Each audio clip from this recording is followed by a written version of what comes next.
I am continuing my reading. What I'm doing in this series is to read through the entire standard works of the Church of Jesus Christ of Latter-day Saints. This consists of the Bible, the Book of Mormon, the Doctrine and Covenants, and the Pearl of Great Price. I am reading in a chronological order of events, not according to publication or volume, so I will be skipping around a bit as I move along. We continue in Alma. We've been reading a lot about the city of Ammonihah, Alma and Amulek preaching. We did all that. We then turned back to the sons of Mosiah, because the Lamanites who are converted, they changed their name to Anti-Nephi-Lehi at about the same time that Alma and Amulek are being kicked out of Ammonihah. Around the same time that they're preaching there, the Lamanites changed their name to Anti-Nephi-Lehi. We also read in the rest of chapter 24 how the Lamanites came and attacked the Anti-Nephi-Lehis. They refused to defend themselves. 1,000 of them got killed. But more than that, of the Lamanites threw down their weapons and were converted. That's where we left off. We're going to turn back now, chapter 16. This is still up in Zarahemla. It's not a story of Alma himself, but we're up in the Nephite area. This is the story among the Nephites. And we're going to read the first 11 verses.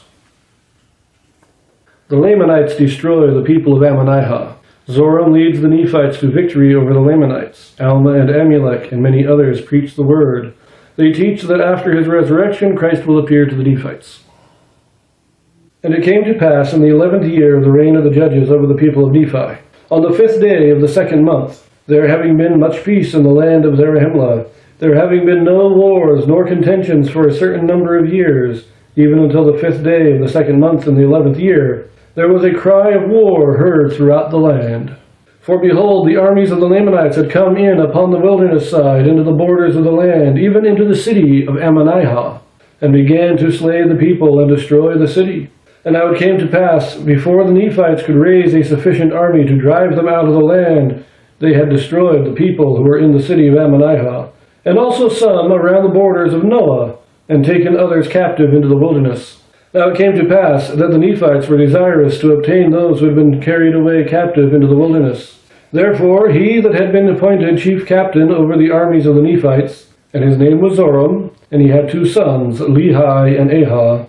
Now Zoram and his 2 sons, knowing that Alma was high priest over the church, and having heard that he had the spirit of prophecy, therefore they went unto him, and desired of him to know whither the Lord would that they should go into the wilderness in search of their brethren who had been taken captive by the Lamanites. And it came to pass that Alma inquired of the Lord concerning the matter. And Alma returned and said unto them, Behold, the Lamanites will cross the river Sidon in the south wilderness, away up beyond the borders of the land of Manti.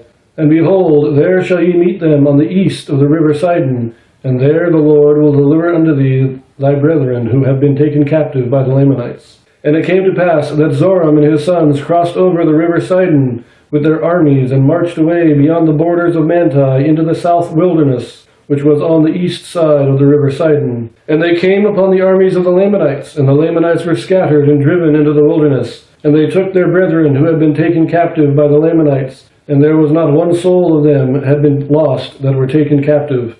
And they were brought by their brethren to possess their own lands. And thus ended the 11th year of the judges, the Lamanites having been driven out of the land, and the people of Ammonihah were destroyed. Yea, every living soul of the Ammonihahites was destroyed, and also their great city, which they said God could not destroy because of its greatness. But behold, in one day it was left desolate, and the carcasses were mangled by dogs and wild beasts of the wilderness. Nevertheless, after many days their dead bodies were heaped up upon the face of the earth, and they were covered with a shallow covering. And now so great was the scent thereof, that the people did not go in to possess the land of Ammonihah for many years.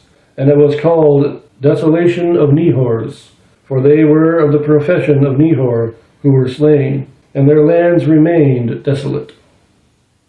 So here we have the fulfillment of Alma's prophecy that Ammonihah would be destroyed by the Lamanites. In one day, the city is wasted. It is laid waste. Not a soul escapes. Everybody is killed.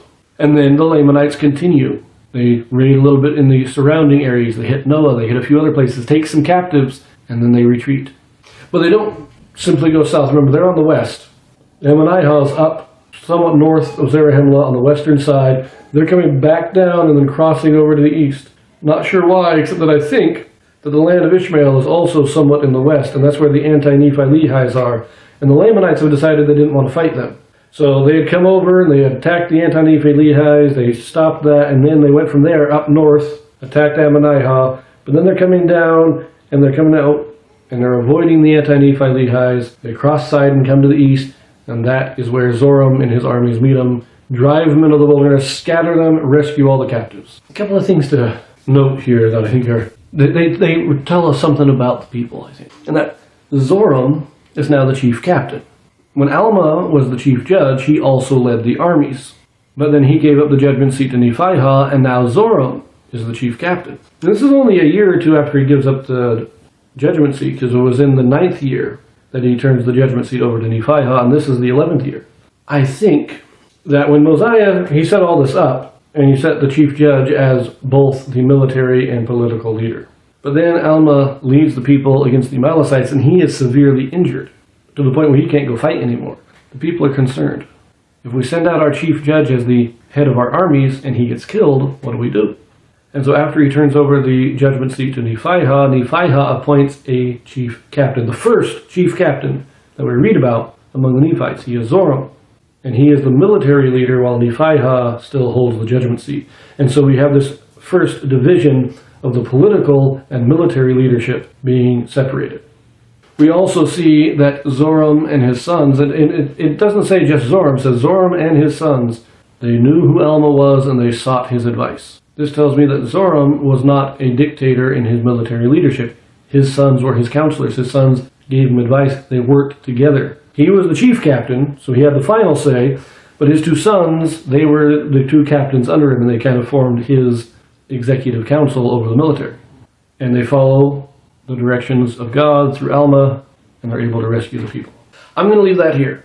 And we will pick this up in chapter 25 next, and we will see this whole story from the Lamanites' perspective. So I'll see you there.